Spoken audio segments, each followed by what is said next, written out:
하나님의 말씀은 창세기 13장에서 보겠습니다. 창세기 13장 8절부터 13절 말씀까지 우리 같이 합독을 하겠습니다. 창세기 13장 8절부터 시작.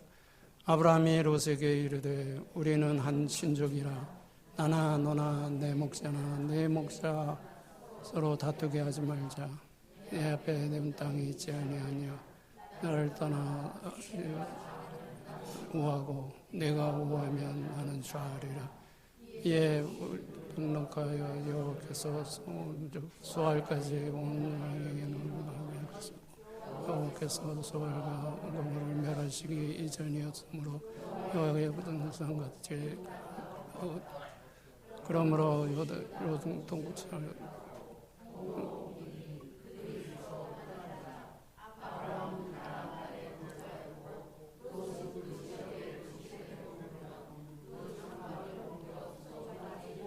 따라 소돔 사람은 여호와 앞에 악하여 큰 죄인이었더라. 두 여자가 있었습니다. 어려서부터 같은 교회에서 자라 친한 친구가 되었습니다. 대학을 졸업하고 직장 생활을 하다가 거의 비슷한 시기에 각각 결혼을 하게 됩니다. 결혼은 두 친구의 삶을 완전히 바꾸어 놓았습니다. 한 여자는 좋은 대학을 나와 좋은 직장을 가진 돈 많은 남자, 다시 말하면 세상적인 조건을 거의 다 갖춘 남자를 선택하였습니다. 그런데 예수를 믿지 않는 사람이었습니다. 처음에는 망설였지만 결혼을 한 다음에 전도를 하면 되지, 이런 생각으로 결혼을 하였습니다. 결혼한 후 얼마의 시간이 지났을 때 이 여자가 자기 집으로 편지 한 통을 보내왔습니다. 남편은 직장 일을 핑계로 날마다 술과 여자에 빠져 삽니다. 그것 때문에 가정 불화가 점점 심해집니다. 이런 남편이 미워서 더 이상 같이 살 수가 없습니다. 또 한 여자는 세상적으로 특별한 조건이 없는 평범한 남자를 선택하였습니다. 그런데 이 남자는 선교사로 헌신한 사람이었습니다. 결혼한 후 두 사람은 아프리카로 떠났습니다. 아프리카로 떠난 지 얼마의 시간이 지났을 때 이 여자 역시 자기 집으로 편지 한 통을 보내왔습니다. 이곳 아프리카는 생각했던 것 이상으로 가난과 질병, 그리고 무지와 부패가 심하여 하루하루를 견디기가 힘든 환경입니다. 그러나 하나님께서 주시는 은혜로 이곳 사람들을 사랑하면서 하루하루를 감사와 기쁨과 소망 가운데 사역을 하고 있습니다. 결혼은 두 여자의 미래를 완전히 바꾸어 놓았습니다. 우리는 지금 어리석은 선택으로 불행한 삶을 살았던 사람들에 대하여 살펴보고 있습니다. 오늘은 두 번째 시간으로 롯에 대해서 살펴봅니다. 우리가 아는 대로 롯은 아브라함의 조카였습니다. 아브라함의 고향은 우상의 도시였던 갈대아 우르였습니다. 아브라함의 아버지 데라는 아브라함, 나홀, 하란 3형제를 낳았습니다. 그런데 하란은 롯을 낳은 후 아버지 데라보다 먼저 세상을 떠나게 됩니다. 아들이 없던 아브라함은 일찍 아버지를 잃은 조카 롯을 자기 아들과 같이 양육을 하게 됩니다. 창세기 12장 1절에 보면은 하나님은 아브라함을 부르셔서 네 본토 친척 아비집을 떠나라고 말씀하셨을 때 아버지 데라와 조카 롯을 데리고 떠난 것을 보면 아브라함의 가족에 대한 책임감이 매우 강했던 것으로 볼 수가 있습니다. 아브라함과 롯의 관계가 이렇게 좋았는데 재산이 늘어나게 되자 좋았던 관계가 흔들리게 됩니다. 그러면서 아브라함의 목자와 롯의 목자 사이에 다툼이 일어납니다. 다툼의 원인은 크게 보면 재산 문제, 결국은 물질이 관계된 문제였습니다. 이것을 본 아브라함은 문제가 더 커질 것을 염려하여 롯에게 한 가지 제안을 합니다. 오늘 본문 13장 8절 9절 말씀입니다. 아브라함이 롯에게 이르되 우리는 한 골육이라 나나 너나 내 목자나 네 목자나 서로 다투게 말자. 네 앞에 온 땅에 있지 아니하냐. 나를 떠나라. 네가 좌하면 나는 우하고 네가 우하면 나는 좌하리라. 목자들끼리 다투는 것을 보면서 가족 관계까지 끊어질 것을 염려한 아브라함의 결단이었습니다. 우리는 아브라함이 롯에게 제안한 것에서 세 가지 교훈을 얻을 수가 있습니다. 첫째는 세상에는 물질보다 중요한 것이 많다는 겁니다. 세상에는 물질보다 중요한 것이 많다는 겁니다. 우리가 살아가는 데 필요한 것들이 많이 있습니다. 그중에 돈으로 살 수 있는 것들이 있고 돈으로 살 수 없는 것들이 있습니다. 인격, 가치, 양심, 사랑, 믿음, 희생, 이해, 배려, 양보, 헌신, 이런 것들은 보이지는 않지만 살아가는 데 반드시 필요한 것들입니다. 그런데 이런 것들의 특징은 돈으로 살 수 없다고 하는 겁니다. 물질 만능이라는 말이 있습니다. 여러분 정말로 물질이 우리 모든 문제를 해결해 줄 수 있다고 생각하십니까? 물질은 만능이 아닙니다. 그래서 물질 만능이라는 말은 처음부터 거짓말이었다는 겁니다. 그런데도 이 거짓말에 속아 돈을 벌기 위해 수단과 방법을 안 가리는 사람들이 많이 있는 것을 안타까운 마음으로 바라봅니다. 성경은 거짓말을 심각하게 다루고 있습니다. 계시록 22장 15절에 보면 거짓말을 좋아하며 지어내는 자는 심판의 우선 대상자라는 사실을 분명히 경고하고 있습니다. 예수님께서도 요한복음 8장 44절에서 거짓의 아비는 마귀라고 말씀하셨습니다. 이 말씀은 거짓말은 사람들이 만들어내지만 그 배후에는 사단이 있다는 사실을 의미하는 말씀으로 볼 수가 있다는 겁니다. 그렇다면 물질 만능이라는 거짓말도 사람이 만들어냈지만 결국은 사단의 영향을 받은 것으로 보아야 한다는 것입니다. 물질 만능이란 거짓말은 우리의 생각보다 파괴력이 매우 크다는 걸 봐야 합니다. 사람이 가지고 있는 네 가지 성품을 파괴하기 때문입니다. 첫 번째, 창세기 1장 27절 말씀대로 사람은 하나님의 형상대로 창조되었기에 한 영혼이 천하보다 귀하다는 가치성을 파괴합니다. 두 번째, 돈에 매여 자기 가치를 모르고 사는 사람들이 너무나 많이 있는 걸 보게 됩니다. 두 번째, 전도서 7장 29절 말씀대로 사람은 정직하게 창조되었기에 하나님과 사람 앞에서 정직하게 살아야 한다는 도덕성을 파괴합니다. 하나님과 사람 앞에서 도덕성을 파괴하는 것을 통해서 볼 때 돈 앞에 정직해야 되는데 돈 앞에 정직하기가 생각보다 쉽지가 않습니다. 세 번째, 창세기 2장 18절 말씀대로 사람은 혼자 살 수 없기에 이웃과 함께 더불어 살아야 한다는 관계성을 파괴합니다. 돈 앞에 정직해야, 돈 때문에 좋았던 관계가 깨져 원수가 되는 경우들을 많이 보죠. 네 번째, 마태복음 4장 10절 말씀대로 사람은 하나님의 은혜에 감사하며 하나님만을 섬겨야 한다는 종교성을 파괴합니다. 돈을 사랑하며 하나님 대신 돈을 우상시하는 사람들이 많이 있습니다. 오늘 사회가 이렇게 복잡한 이유 중 하나가 돈 때문이라는 것을 부인할 수 없습니다. 물질 만능이라는 거짓말은 사람의 가치성, 도덕성, 관계성, 종교성을 파괴합니다. 만약 이 사실을 알고 우리 모두가 조심한다면 이 사회는 어떻게 될까요? 좀 나아지지 않을까요? 아니면 불가능한 기대일까요? 아브라함이 롯에게 한 제안에서 얻을 수 있는 두 번째 교훈입니다. 물질은 양면성을 가지고 있다는 겁니다.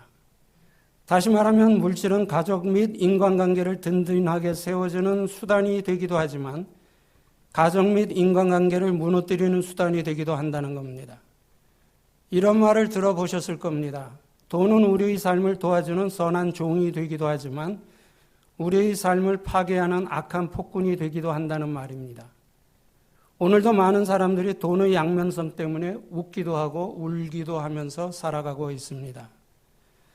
어떤 사람들은 이렇게 말합니다. 아이고 돈이 왼수야. 아이고 돈이 왼수야. 그런데 돈은 친구도 아니고 원수도 아닙니다. 돈은 중성입니다. 어떤 사람이 어떤 물질관을 가지고 어떻게 사용하느냐에 따라서 돈은 우리 친구도 될 수 있고 우리 원수도 될 수 있다는 겁니다. 본문의 사건은 약 4,000년 전의 사건입니다. 그러나 아브라함은 물질의 이러한 속성을 잘 알고 있었기에 이런 제안을 하였던 것 같습니다. 이것을 볼 때 사람과 물질과의 관계는 옛날이나 지금이나 별로 달라진 것이 없는 것 같습니다. 사람과 물질과의 관계는 옛날에도 그랬고 지금도 나아진 것이 없다면 앞으로도 달라질 것이 없을 것이라는 말입니다. 자, 제가 이 말을 한다고 해서 현실적인 삶에서 돈의 필요성을 부정하는 것은 아닙니다. 돈의 힘도 막강한 힘을 인정하는 겁니다. 그리고 돈이 있어야 좋은 집에서 편하게 살 수 있고 자녀 교육도 시킬 수 있고 인간관계도 돈독히 할 수 있고 선교나 구제도 할 수 있음을 인정합니다. 절대로 돈의 필요성을 부정하는 것은 아닙니다. 그러나 돈에 대한 네 가지 사실을 기억하고 살자는 겁니다. 첫째, 돈은 사람들이 말하는 것과 같이 만능이 절대 아니라는 것. 두 번째, 돈은 좋은 것도 아니고 나쁜 것도 아닌 중성이라는 것. 세 번째, 돈을 버는 것보다 중요한 것은 바른 물질관을 갖는 것이라는 것. 네 번째, 돈을 사랑하는 것이 일만 악의 뿌리가 된다는 것을 기억하고 살자는 겁니다. 아브라함이 롯에게 한 제안에서 얻을 수 있는 셋째 교훈입니다.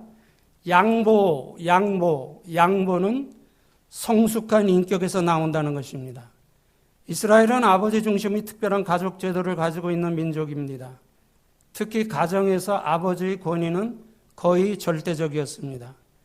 창세기 9장에서 노아가 세 아들들에 대하여 축복과 저주를 한 사건이나 창세기 19장에서 롯이 자기 집에 찾아온 손님들을 보호하기 위하여 소돔 사람들에게 두 딸을 내어주겠다고 말했던 사건, 그리고 창세기 27장에서 에서와 야곱이 장자의 축복권을 놓고 경쟁했던 사건이나 야곱이 죽기 전에 아들들에게 축복해 준 사건도 아버지의 권위를 중요시하는 이스라엘의 가족 제도를 보여주는 사례들입니다. 이러한 특별한 가족 제도 속에서 롯을 아들같이 키워준 아브라함이 먼저 선택을 했다고 해도 문제가 될 상황은 아니었을 것입니다. 그러나 아브라함은 조카 롯에게 우선 선택권을 양보했다는 사실입니다. 그런데 롯은 아브라함의 제안에 대하여 일말의 사양이나 양보도 없이 기다렸다는 듯이 좋은 땅을 먼저 선택하였습니다. 이런 롯이었지만 창세기 14장에 보면은 롯이 네 나라 연합군에게 포로로 잡혀갔다는 소식을 들은 아브라함은 망설이지 않고 사병 318명을 데리고 가서 구출해 주었고 빼앗겼던 재산도 찾아 주었습니다. 이런 사건들은 아브라함의 성숙한 인격을 보여주는 사건들입니다. 양보는 성숙한 인격에서 나옵니다. 양보는 손해를 보는 것도 아니고 자존심이 상하는 것도 아닙니다. 양보는 우리 모두를 편하게 해주는 덕입니다. 양보가 습관화된 사람일수록 성숙한 사람이듯이 양보가 일반화된 사회일수록 건강한 사회라고 하는 것입니다. 그런데 권위주의 사회일수록 양보의 덕이 부족하죠. 한국 사회의 양보가 어려운 이유 중 하나는 한국도 권위주의 사회이기 때문입니다. 권위주의 사회에서는 전통적으로 힘이 없는 사람이 양보를 해야 한다는 부정적 인식이 잠재되어 있기 때문입니다. 이런 잠재적 인식 때문에 양보를 하고 나면 공연히 자존심이 상하는 것 같은 찜찜한 느낌을 갖는 경우가 종종 있습니다. 권위주의 사회에서 통용되는 권위스러운 말이 세 개가 있죠. 여러분들 그런 말 사용하시거나 들어보신 적이 있을 겁니다. 첫 번째, 너 누구야? 너 누구야? 그리고 너 내가 누군지 알아? 너 내가 누군지 알아? 세 번째, 너 몇 살이야? 이거는 보통 권위주의 사회에서 통용되는 부정적인 말입니다. 물론 복음에 관한 문제는 양보나 타협의 문제가 아닙니다. 왜냐하면 복음에는 우리 생명이 걸려있기 때문입니다. 그러나 복음 이외의 다른 문제들은 상대방의 의견을 존중하고 필요한 경우에는 양보를 하거나 타협을 할 수 있는 덕이 있어야 된다는 겁니다. 롯은 아버지와 같은 삼촌 아브라함의 제안에 대하여 사양이나 양보나 망설임이나 미안함도 없이 자기에게 좋은 땅을 선택하였습니다. 그래서 아브라함을 떠나 소알까지 물이 넉넉하여 여호와의 동산 같고 애굽 땅과 같아 보이는 요단 동편 땅에 정착하게 됩니다. 그런데 본문은 롯이 선택한 요단 동편 땅의 서로 다른 두 가지 환경에 대해서 매우 구체적으로 밝히고 있다는 사실을 보아야 합니다. 첫 번째, 요단 동편 땅의 현실적 환경입니다. 창세기 3장 10절에 롯이 요단 지역을 바라본 즉 소알까지 물이 넉넉하니 여호와의 동산 같고 애굽 땅과 같았더라, 이렇게 되어 있습니다. 창세기 47장에 보면 가나안의 흉년이 들어 양식이 부족하자 양식을 사기 위해 두 번째 애굽에 내려간 형들에게 요셉은 자기 신분을 밝히고 자기 형들을 바로에게 소개하는 내용이 나옵니다. 이때 바로가 요셉의 형들에게 이렇게 묻습니다. 창세기 47장 3절, 너희 생업이 무엇이냐? 그들이 바로에게 대답하되 종들은 목자이온데 우리와 선조가 다 그러하나이다. 아브라함 때부터 주업은 목축이었다는 겁니다. 롯이 선택한 요단 동편 땅은 목축을 하는 사람들에게는 최적의 환경이었습니다. 그래서 롯이 목자로서 요단 동편 땅을 선택한 것은 당연한 일일 수도 있습니다. 목자라면 거의 롯과 같은 선택을 할 것입니다. 그렇지만 롯은 자기가 선택한 요단 동편의 땅은 자기와 같은 목자였던 삼촌 아브라함에게도 최적의 환경이라는 생각을 하지 못했다는 데 문제가 있습니다. 여기에서 아브라함의 성숙한 인격과 롯의 이기적인 욕심을 비교할 수가 있습니다. 두 번째, 요단 동편 땅의 영적인 환경입니다. 현실적인 환경에 의해서 영적인 환경을 말하고 있습니다. 본문은 창세기 13장 13절, 소돔 사람은 여호와 앞에 악하여 큰 죄인이었더라. 요단 동편 땅의 현실적 환경은 물이 넉넉하여 여호와의 동산과 같고 애굽 땅과 같아 보였지만 요단 동편의 땅의 영적 환경은 그곳에 사는 사람들은 여호와 앞에 악하여 큰 죄인이었다고 말하고 있습니다.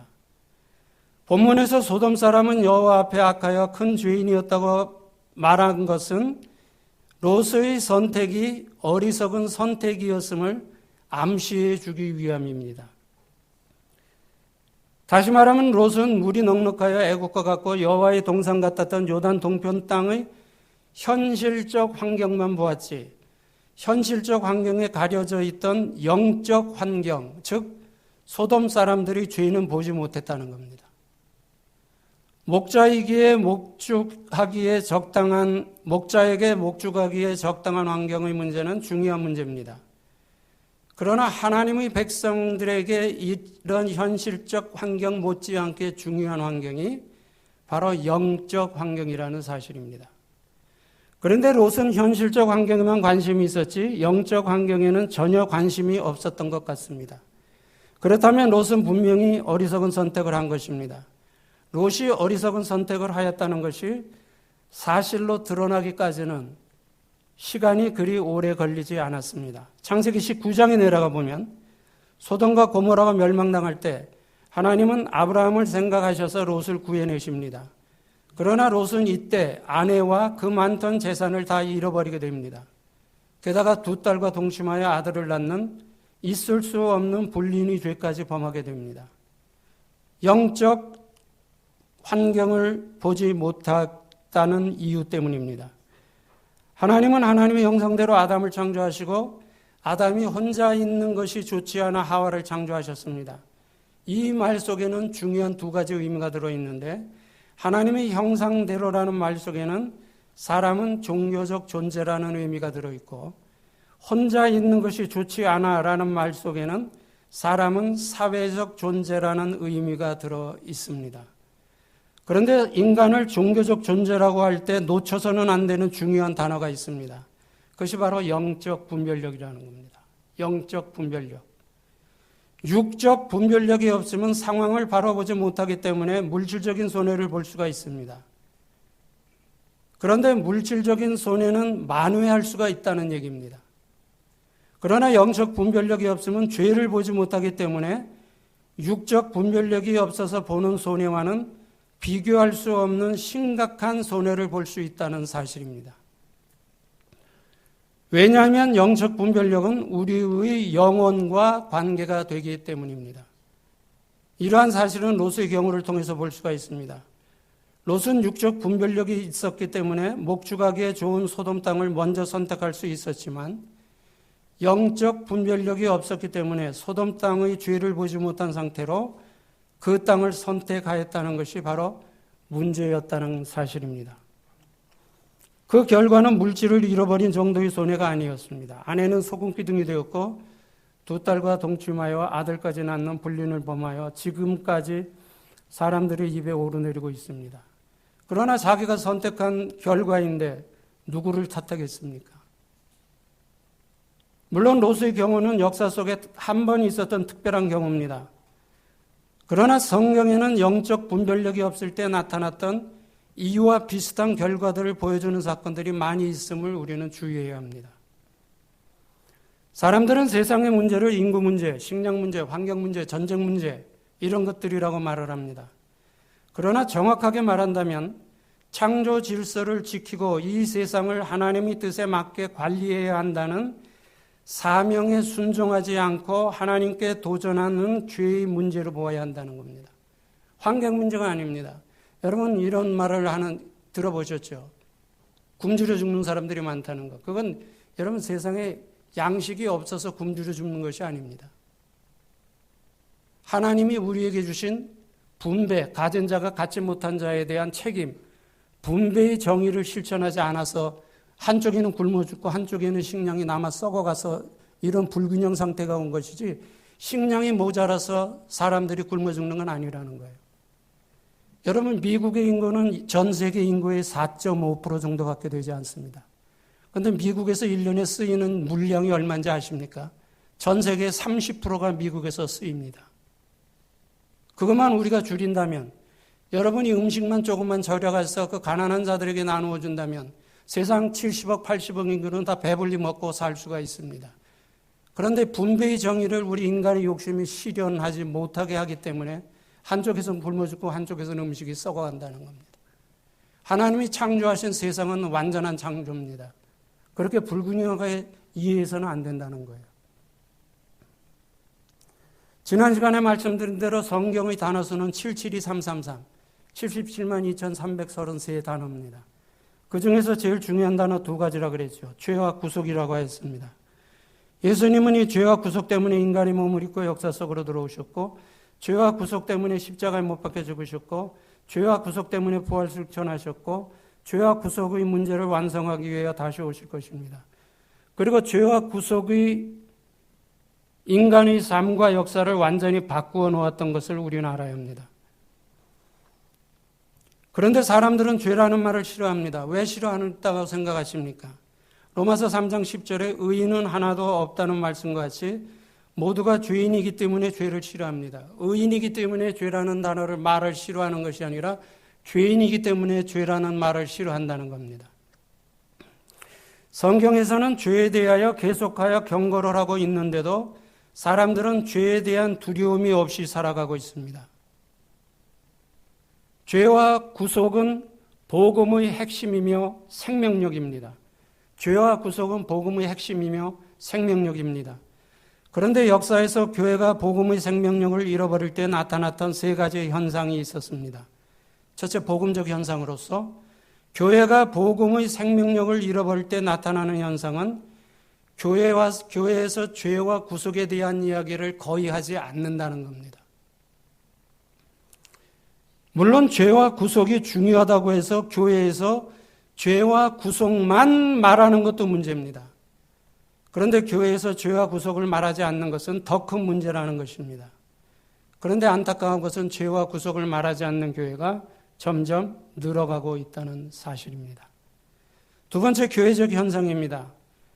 교회 건물이 웅장해지고 화려해지면서 교회 건물이 우상화된다는 겁니다.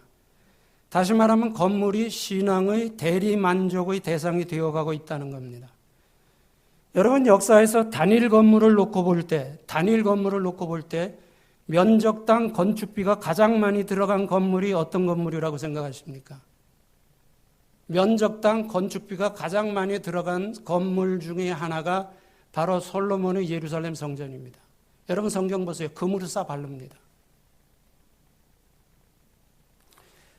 그런데 우리가 보아야 할 것은 이스라엘 백성들이 우상 숭배에 빠져 바로 서지 못했을 때 하나님은 이방 민족을 들어 이스라엘 백성들이 자랑하던 예루살렘 성전을 깡그리 멸망시켰다는 교훈을 잊어서는 안 됩니다.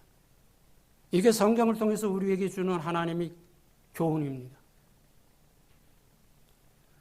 구약시대의 성전은 하나님을 만날 수 있는 유일한 장소였기 때문에 매우 중요한 의미를 갖습니다.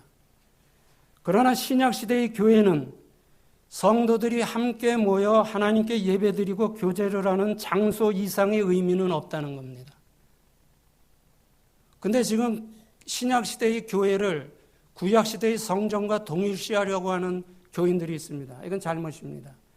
구약시대의 성전과 신약시대의 교회는 완전히 다르다는 거예요. 요한복음 4장에 보면은 예수님은 사마리아 수가성 여인과 예배에 대하여 대화하는 내용이 나옵니다. 나중에 시간이 있으면 제가 구체적으로 설명을 드리겠습니다만 여기에서 예수님은 세 가지를 깨트리십니다. 장소주의, 전통주의, 형식주의를 깨십니다. 세상이 달라졌다는 거예요. 예배 형식이 달라졌다는 거예요. 더 이상 성전의 의미가 계속되지 않는다는 거예요. 장소주의, 전통주의, 형식주의를 요한복음 4장에서 예수님이 깨신 것을 우리는 중요하게 봐야 합니다. 그래서 하나님은 웅장하고 화려한 교회 건물을 통해서 영광을 받을 것이라는 생각은 심각한 착각이라는 것을 우리는 알아야 합니다. 하나님이 웅장하고 화려한 교회 건물을 통해서 영광을 받을 것이라는 생각은 하나님을 죄송합니다 이렇게 표현해서 굉장히 쫀쫀한 하나님으로 만들어버리는 착각이라는 것을 우리는 기억해야 합니다. 교회 건물을 자랑할 이유도 없고요. 우상화할 필요도 없다는 것 우리는 기억을 해야 합니다. 세 번째, 사회적 현상입니다. 교회와 교회의 사회에 대한 영향력이 없어지고 사회의 교회에 대한 관심이 줄어든다는 것입니다. 세상의 소금이여 빛이라는 말씀은 교회는 사회를 전제할 때 존재의 의미와 가치가 발생된다는 의미인 것을 우리는 기억해야 합니다. 여러 해 전에 한국의 목사님 15분이 연수차 LA 방문하신 적이 있습니다. 저에게 2시간 특강을 해달라고 부탁이 와서 2시간 특강을 했던 경우가 때가 있었습니다. 그때 강의를 시작하면서 제가 이렇게 말하고 시작했습니다. 여러분의 생각과 나의 생각은 같을 수도 있지만 다를 수도 있습니다. 다를 경우에는 이 목사는 저 문제를 저렇게 생각하는구나. 이렇게 생각하고 넘어가 주시기 바랍니다. 이렇게 이야기를 하고 강의를 시작했습니다. 강의 중간에 제가 목사님들에게 이런 질문을 던졌습니다. 제가 한국을 떠나기 전인 1980년대에 어느 기독교 신문에 났던 기사를 아직 기억하고 있습니다. 그 내용은 그 당시 한국 교회에서 주일날 강단을 장식하는 꽃값이 줄잡아 1년에 100억에서 150억은 된다는 추산이었습니다. 지금은 시간이 40년이 지났고 물가도 많이 올랐고 교회 수도 많이 늘었기에 아무리 적게 계산한다고 해도 250억에서 300억 원 정도는 되지 않을까 생각합니다. 이렇게 말을 하고 제가 이런 말을 했습니다. 만약 한국교회가 이 많은 돈을 사회를 위해 선교와 구제비로 사용을 했다면 지금 한국교회와 한국사회의 관계는 어떻게 되었을 것 같다고 생각하십니까? 이렇게 질문을 던졌어요. 그 말이 끝나자마자 어떤 목사님이 손을 번쩍 들더니 이렇게 말씀을 하셨습니다. 나는 하나님은 강단을 꽃으로 아름답게 장식하는 것을 기뻐하신다고 생각합니다. 완전히 항의성 발언이었습니다. 그래서 제가 목사님이 그렇게 생각하시면 그렇게 하시면 됩니다. 이 자리에서 해야 하는가 하지 말아야 하는가, 하는 게 좋은가 안 하는 게 좋은가를 토론하고자 하는 것이 아니라 우린 다 목회자이기 때문에 여러 경우를 통해서 그렇게 됐다면 어떤 결과가 나왔을까를 한번 생각하고 넘어가자는 것뿐입니다. 이러고 넘어간 적이 있습니다. 여러분이 목회자라면 어떻게 생각하십니까? 저는 그 뒤로 집에 돌아와 갖고서는 그 목사님이 그 발언에 대해서 한동안 생각을 했습니다. 저는 제가 틀렸는지 모르겠습니다. 여러분이 생각하고 다를 수가 있어요. 저는 100번을 죽었다 깨어나도 하나님은 선교와 구제를 위해서 쓰시는 것을 기뻐할 것이라는 생각에는 변함이 없습니다. 여러분이 저 잘못됐다 그래도 할 수 없어요. 저는 아무리 생각해도 그걸 양보를 못하겠어요. 생각이 변하지가 않습니다.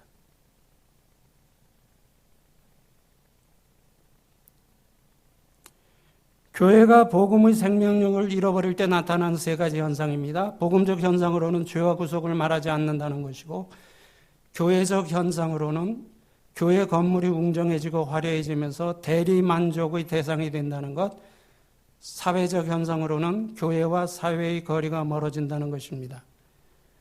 그리스도인이라는 말은 그리스도를 따르는 사람들이라는 뜻입니다. 그래서 그리스도인들의 삶의 목적과 내용과 방법은 세상 사람들과 분명히 달라야 합니다. 세상 사람들은 자기 이익을 따라가지만 그리스도인들은 이익도 중요하지만 하나님의 말씀과 신앙 양심을 따라가야 된다는 사실입니다. 이거 놓쳐버리면 안 되죠. 이거 놓치면 그리스도인이 아닙니다. 그렇기 때문에 그리스도인들은 어떤 일을 결정할 때 현실적 환경만 볼 것이 아니라 영적 환경도 보아야 된다는 것을 기억해야 합니다. 세 가지 이유 때문입니다. 첫째, 우리 기본적 가치는 하나님의 형상에서 나왔고, 둘째, 우리 삶에 필요한 모든 것은 하나님의 말씀에서 나왔고, 셋째, 우리 육적인 삶은 잠깐이지만 영적인 삶은 영원하기 때문입니다. 영국의 요한 웨슬리 목사님이 이런 말씀을 하셨습니다. 주머니가 회개해야 참 회개다. 이 말은 물질 앞에서 정직해야 참 정직인데 솔직히 물질 앞에서 정직하기가 생각만큼 쉽지 않다는 말입니다. 그래도 정직해야 되죠. 왜 그래야 됩니까? 우리는 그리스도인들이기 때문에, 우리는 하나님의 백성이기 때문입니다. 그러나 우리 그리스도인들에게는 지난 주일날 제가 말씀드린 5가지 가치가 있다는 사실을 기억하면 물질 앞에서도 정직할 수가 있습니다. 나에게는 하나님의 형상대로 창조되었다는 창조 가치가 있고요. 나에게는 예수님이 이 생으로 구원받았다는 구원 가치가 있고요. 나에게는 이 세상에 나는 하나밖에 없다는 유일 가치가 있고요. 나에게는 이 세상의 존재 목적을 가지고 살아간다는 사명 가치가 있고요. 나에게는 십자가의 은혜로 천국을 소유했다는 영혼 가치가 있기 때문입니다. 바로 이 5가지 가치, 창조 가치, 구속 가치, 유일 가치, 사명 가치, 영혼 가치, 이거를 우리가 기억하고 살아간다면 물질 앞에서도 최소한 자유롭게 정직할 수가 있다는 겁니다. 물질은 사람의 생각과 삶을 지배하는 막강한 힘을 가지고 있습니다. 물질의 힘을 이긴다는 것이 생각보다 쉽지가 않습니다. 그래도 우리는 해야 합니다. 왜 그렇습니까? 하나님께서 그것을 원하시기 때문입니다. 롯은 영적 분별력이 없어 소돔 사람들이 죄를 보지 못하고 현실적 환경만 보고 어리석은 선택을 하였습니다. 하나님의 백성들에게 현실적인 환경도 중요하지만 영적 환경은 더 중요하다는 것을 기억을 해야 합니다. 물질 만능이란 거짓말은 사단에게서 나오지만 양보와 배려와 이해는 성숙한 인격에서 나온다는 사실을 기억해야 합니다. 세상 사람들은 이익을 따라가지만 우리 그리스도인들은 말씀과 신앙 양심을 따라가야 합니다. 영적 분별력을 가지고 바른 선택의 삶을 살아가는 우리 모두가 되시기를 주님의 이름으로 축원합니다. 기도드리겠습니다.